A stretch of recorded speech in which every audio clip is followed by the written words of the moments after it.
नमस्कार किसान भाइयों, कृषि दर्शन कार्यक्रम में आपका स्वागत है। किसान भाइयों, मूंग और उड़द के साथ सफसली खेती के रूप में खीरे की खेती किया जाए तो हमारी आय में काफ़ी वृद्धि हो जाती है। साथ ही साथ मृदा का स्वास्थ्य काफ़ी अच्छा रहता है। तो इसी विषय पर विस्तार से बता रहा है हमारा आज का चित्र।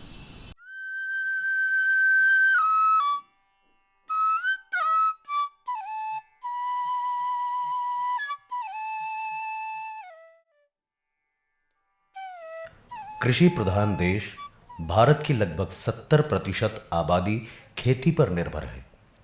सीमित संसाधनों के साथ आज भी अधिकतर किसान खेती कर रहे हैं। खेत में फसल उत्पादन के लिए मौसम पर निर्भर रहते हैं। प्राकृतिक आपदाओं का अंदेशा भी बना रहता है। बेमौसम बारिश का भी फसलों पर बुरा प्रभाव पड़ रहा है। सीमित साधनों और मौसम पर निर्भरता के कारण किसानों के लिए फसल उत्पादन में अनिश्चितता की स्थिति बनी रहती है। ऐसे में प्रगतिशील किसान पारंपरिक खेती के साथ नए प्रयोग कर कृषि विशेषज्ञों के सुझावों को अपनाकर खेती कर रहे हैं, जिससे उन्हें लाभ मिल रहा है।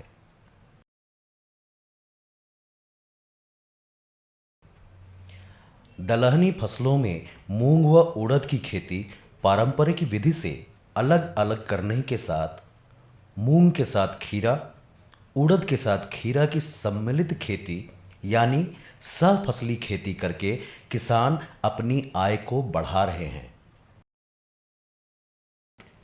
दलहनी फसल मूंग व उड़द की खेती छिटकवा विधि से बलुई दोमट भूमि पर की जाती है। दलहनी फसलों की उत्पादकता क्षेत्र की अनुकूलता के अनुसार संस्तुत प्रजातियों पर निर्भर करती है। साथ ही मूंग व उड़द की फसल में विभिन्न सस्य क्रियाओं के करने के साथ फसल प्रबंधन पर ध्यान देकर उत्पादकता बढ़ाई जा सकती है। मूंग एवं उड़द के साथ खीरा की खेती की जाए तो व्यावसायिक स्तर पर लाभ बढ़ाया जा सकता है। सहफसली से निरंतर आय की संभावना बनी रहती है। जहां एक फसल खत्म हो रही होती है, वहीं दूसरी फसल तैयार हो जाती है। दो फसल एक साथ खेत में लेने पर श्रम की बचत भी होती है। विभिन्न सस्य क्रियाओं के करने से दोनों फसलों को फायदा पहुंचता है। इससे मजदूरी भी बचती है, खेती पर कम खर्च आता है, बल्कि एक ही श्रम व खर्च से दो फसलों का उत्पादन मिल जाता है, जिससे एक ही लागत में मुनाफा ज़्यादा हो जाता है। मूंग और खीरा, उड़द और खीरा के साथ में खेती के लिए तो मन करे के तरीका ये ढंग से हो कि अगर जितना दूरी रखल जाला 6 फीट 7 फुट 6 फुट का खीरा का, तो हम 4 फीट के 5 फीट पर दूरी कर करके एक मेड़ में एक तरफ जो हो खीरा और दूसरे मेड़ पर मूंग बो दिली। अच्छा, अब एक तरफ गावा फैल करके आपको खीरा फरी और एक तरफ जौन हो केवल अकेले मूंग रही। तो ये मिलवा खेती में ये अकेले किए वाले खेती से ये मिलवा खेती मूंग कौड़ का और खीरा का करे से दोनों में हमें फायदा हो।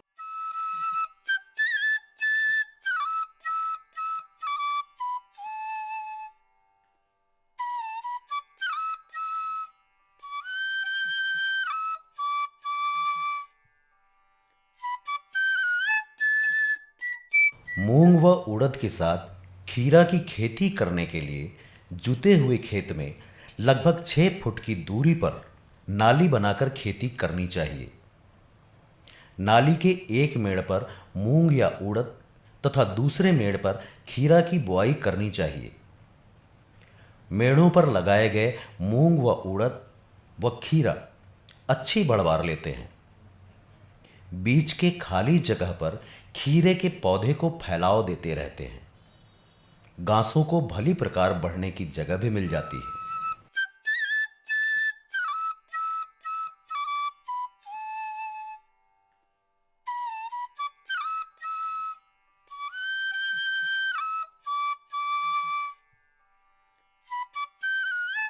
जायद में मूंग व उड़द के साथ खीरा की खेती करते समय इस बात का ध्यान किसान भाइयों को अवश्य रखना चाहिए कि गर्मी के मौसम में ज़्यादातर पछुआ हवा बहती है। इसलिए नाली उत्तर दक्षिण बनाएं और पश्चिम की मेड़ पे उड़द या मूंग की बुआई करें तथा पूरब की मेड़ पर खीरा की, जिससे कि हवा पछुआ बहे तो उलट पलट ना हो। दोनों पौधे सीधे बढ़वार ले। पछुआ हवा ज़्यादा बहेला तो ऐसे जवन पश्चिम वाला हो मेड़ हो ऊपर मूंग या उड़द बोअल जाए और पूरब वाले मेड़ पर वो खीरा, ताकि जब भी पछुआ हवा बहे तो गावा उलट फलट करके जो उल्टा की तरफ न जाए, सीधे पूरब की तरफ जाए। तो अब पूरब के जाने में फ़ायदा ये हो कि ज़्यादा उल्टी पलटी ना। खीरा बहुत नाजुक होला, अगर ज़्यादा हुई हवा बही तो देखल जाला एक जो हो बतिया जो छोटा छोटा लगेला वो मर जाला तो ओके बचावे के चाहिए।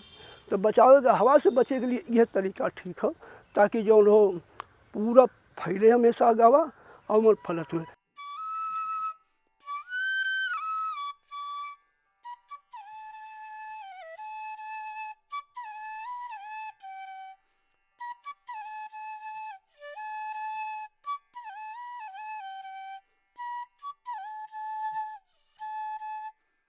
सहफसली खेती करते समय फसल प्रबंधन करते रहना चाहिए, जिससे पौधे स्वस्थ रहें और फूल व फल समय पर लगे।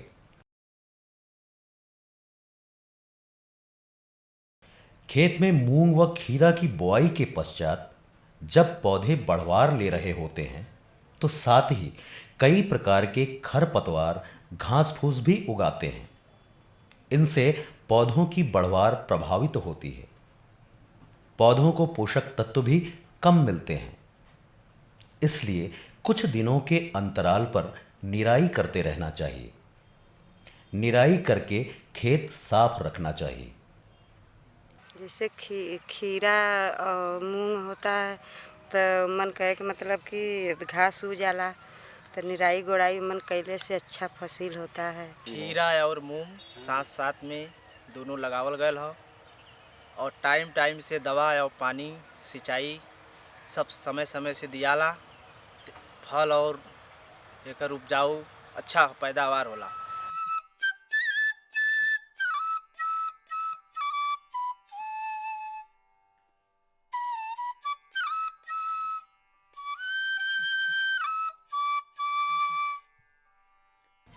निराई का यह कार्य उड़द व खीरा में भी करते रहना चाहिए। निराई करने से भूमि में वायु का संचार बढ़ जाता है, जिससे जड़ों में ग्रंथियां बनाने वाले जीवाणु सक्रिय हो जाते हैं, जिसका लाभ फसल उत्पादन पर पड़ता है।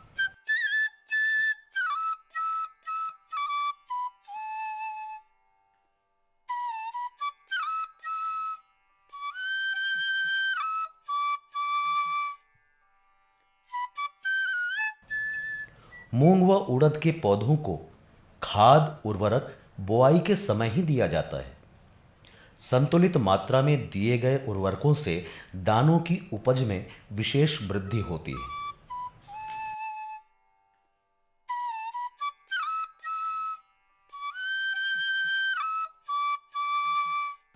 मूंग व उड़द के साथ खीरा की खेती करते समय खीरा को बीच में यूरिया दिया जाता है, जिससे पौधे अच्छी बढ़वार ले सके।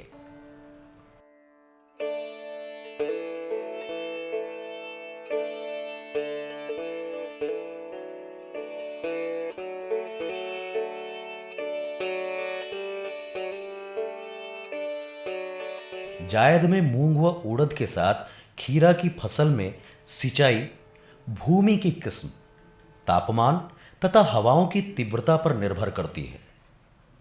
सामान्यतः दलहनी फसलों को 3 से 4 सिंचाई की आवश्यकता पड़ती है। इसलिए मौसम को देखते हुए सिंचाई करते रहना चाहिए। खेत में मिट्टी गीली रहे, इसका ध्यान रखना चाहिए। नमी बने रहने से पौधों को पानी की कमी नहीं होती है। हाँ, पौधों में फूल आने और दाना पड़ते समय सिंचाई आवश्यक होती है।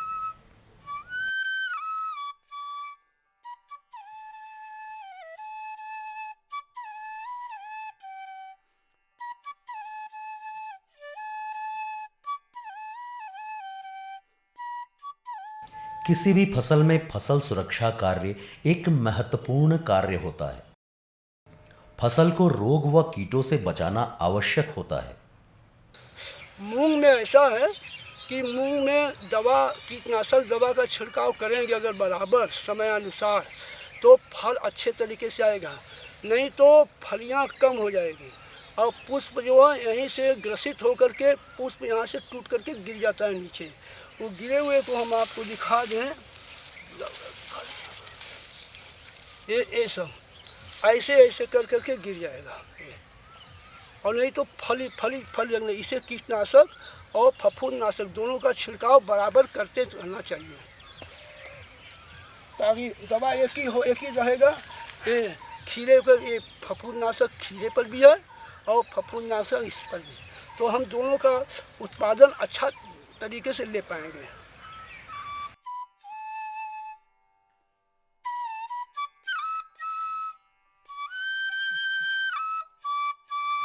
मूंग व उड़द की फसल में पीले मोजैक रोग का प्रकोप ज्यादा देखा जाता है। इस रोग के विषाणु सफेद मक्खी द्वारा फैलते हैं, जो प्रायः पत्तियों पर पाए जाते हैं। खेत में इनका दुष्प्रभाव पौधों पर देखा जा सकता है, इसलिए रोगों व कीटों से बचाव के लिए उचित दवा का छिड़काव उचित मात्रा में करते रहना चाहिए।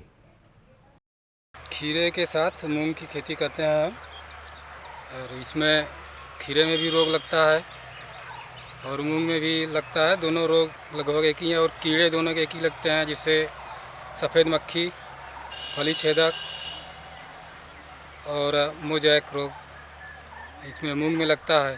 और तो इसके बचाव के लिए हम लोग जो है खीरे और मूंग के जो मोजैक रोग हैं या खीरे में जो झुलसा रोग है, दोनों का दवा एक ही होता है, जैसे कार्बेंडाजिम या डाइथेनियम 45 इसका छिड़काव करते हैं। और फली छेदक के लिए मोनोक्रोटोफास, और तो जिससे दोनों मूंग का और खीरे का दोनों का जो है बचाव हो जाता है। और समय समय पर इसका छिड़काव करते रहते हैं, जिससे जो है फसल हमारी अच्छी और स्वस्थ रहती है, इससे उपज हमको अधिक मिलता है।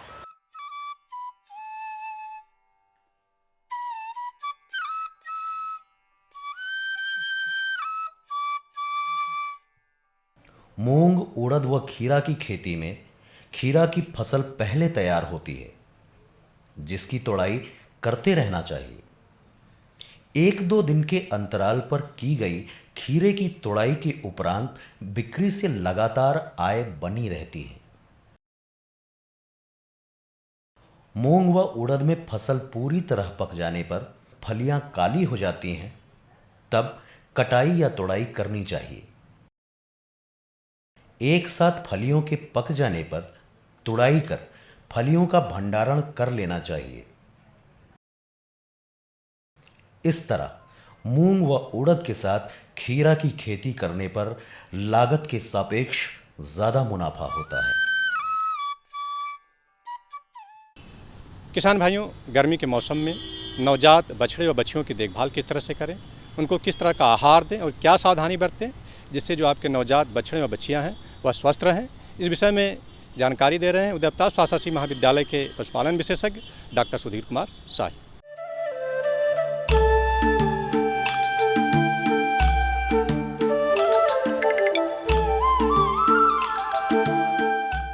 नमस्कार डॉक्टर साहब, आज का हमारा विषय है नवजात बछड़े बच्चियों की देखभाल।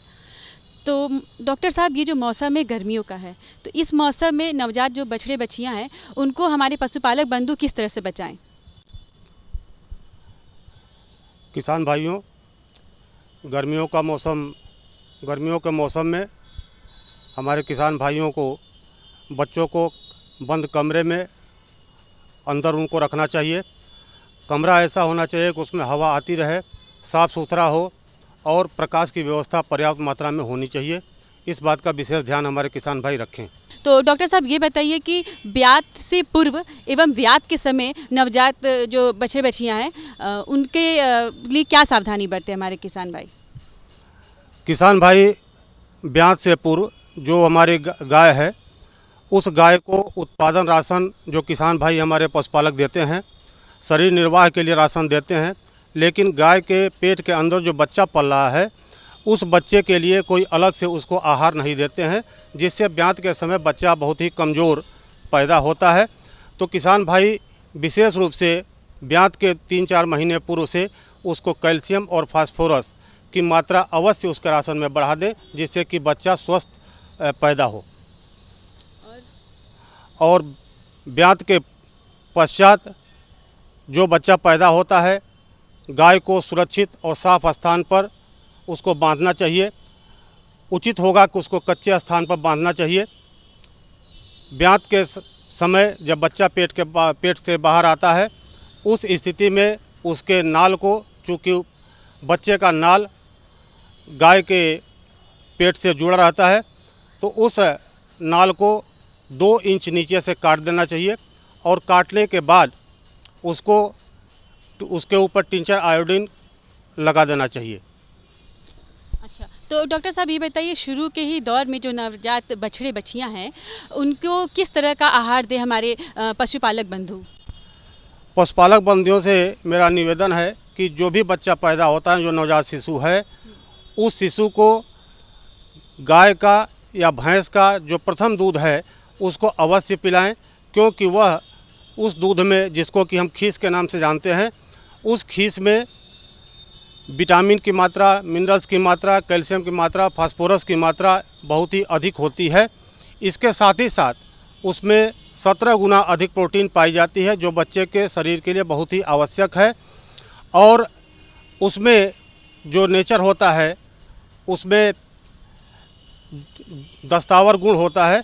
उस दस्तावर गुण की वजह से जो बच्चे के आहार नाल के अंदर जो भी गंदगी होती है, उस गंदगी को वो बाहर कर देता है। इसलिए शुरुआती दिनों में बच्चों को, नवजात शिशुओं को अवश्य ही खीस का सेवन कराएं। तो डॉक्टर साहब ये बताइए, जो खीस का सेवन करना है वो कितने दिनों तक खीस का सेवन इनको कराया जाए? खीस का सेवन कम से कम 2 सप्ताह तक कराएं और धीरे धीरे खीस और दूध की मात्रा को कम करते जाएं और उसके स्थान पर उसको कुछ न कुछ राशन उसको देना प्रारंभ कर देना चाहिए। राशन में जैसे मूंगफली की खली है, गेहूं का चोकर है, मिनरल मिक्सचर है, इत्यादि को मिला करके उसको घोल बना करके बच्चों को देना शुरू कर देना चाहिए। 1 सप्ताह के बाद वो आहार देना शुरू कर दे वो लोग। अच्छा, तो डॉक्टर साहब ये बताइए, शुरुआती दौर में जो हमारे नवजात बछड़े बछियाँ हैं, इनको कौन कौन से रोग लगने की संभावना होती है और इसके लिए रोकथाम के लिए क्या सावधानी बरते हमारे पशुपालक बंधु? बच्चों को मुख्य रूप से नाभि रोग होता है। उसमें जब बच्चा पैदा होता है तो गांव में पशुपालक अभी भी किसी भी निर्जमीकृत ब्लेड या कैंची या चाकू का प्रयोग नहीं कर रहे हैं। उसके वजह से जब वो बच्चा बैठता है तो नाभि के द्वारा कुछ बैक्टीरिया अंदर चले जाते हैं और जिससे वह नाभि घाव के रूप में हो जाता है और घाव पकने के बाद से फिर उसमें से स्त्राव बाहर निकलता है और ये बच्चों में प्रमुख रोग है। इसके रोकथाम के लिए कोशिश ये करनी चाहिए कि बच्चा स्वयं, कभी कभी देखा गया है कि बच्चा स्वयं भी अपने नाभि को चूसता है या उसके बगल में कोई बच्चा रहता है वो भी नाभि को चूसता है। कभी कभी गायें भी उसके नाभि को चूसती है, जिससे यह घाव हो जाता है। तो इस बात का विशेष रूप से ध्यान दें कि बच्चा अपनी नाभि या दूसरे बच्चे उसकी नाभि को न चूसने पाए और बच्चे का जो स्थान हो वो बहुत ही साफ़ सुथरा हो, गंदे स्थान पर बच्चा न बैठने पाए। यह इसके रोकथाम के लिए सबसे प्रमुख बात है। और भी मुख्य 2 रोग बता रहे थे आप? दूसरा जो बच्चों को लगने वाला रोग है वह है सफ़ेद दस्त। इसमें शुरुआत में ही बच्चा जब पैदा होता है या 2 से 3 से 4 दिन के बाद यह रोग लग जाता है। सफ़ेद दस्त बच्चा करता है, बदबूदार दस्त करता है। बच्चा धीरे धीरे कमज़ोर होने लगता है और एक समय ऐसा आता है जिसमें कि बच्चा मर भी सकता है। इसके लिए जो प्रमुख बात है कि बच्चे को हम अधिक से अधिक खीस की मात्रा 2 से 2.5 किलोग्राम खीस की मात्रा हम बच्चे को दें। यदि उसके माँ से खीस नहीं प्राप्त हो रहा है तो किसी भी दूसरे गाय से भी हम खीस को लेकर के बच्चों को पिला सकते हैं। अगर दोनों चीज़ें न उपलब्ध हों तो मट्ठा या लस्सी भी हम बच्चे को दे करके इस रोग की रोकथाम हम कर सकते हैं। खीस का सेवन अगर नहीं कर पाते या नहीं मिल पाता तो मट्ठा का सेवन कर लें। जी। तीसरा जो प्रमुख रोग है जिससे किसान भाई हमारे काफ़ी परेशान भी हैं, उसमें बच्चों के पेट के अंदर कुछ कीड़े हो जाते हैं, जैसे एस्कैरिस है, बच्चों में हो जाता है और इस पर अगर हम नियंत्रण नहीं करते हैं तो बच्चा हमारा मर जाता है। दूसरा इसमें लीवर फ्लूक है। इनके लिए बेस्ट उपाय है जो पहला जो हमने बताया है एस्कैरिस का, इसमें पिपराजिन नामक एक दवा आती है जिसको कि बच्चों को तीसरे से चौथे सप्ताह में उसको दे देना चाहिए। और लीवर फ्लूक के लिए भी दवाएं आती हैं, उस दवाओं का प्रयोग किसान भाई करके अपने बच्चों को सुरक्षित रख सकते हैं। डॉक्टर साहब, नवजात बछड़े बछियों का सेवन किस तरह से करें या देखभाल किस तरह से करें हमारे पशुपालक बंधु, इस विषय में आपने इतनी सारी जानकारियाँ दी जिसके लिए आपका बहुत बहुत धन्यवाद। धन्यवाद। किसान भाइयों, इसी के साथ हमारा आज का एपिसोड यहीं संपन्न होता है। अगले एपिसोड में हम फिर मिलेंगे कुछ नई और महत्वपूर्ण जानकारियों के साथ। तब तक के लिए अनुमति दीजिए। नमस्कार।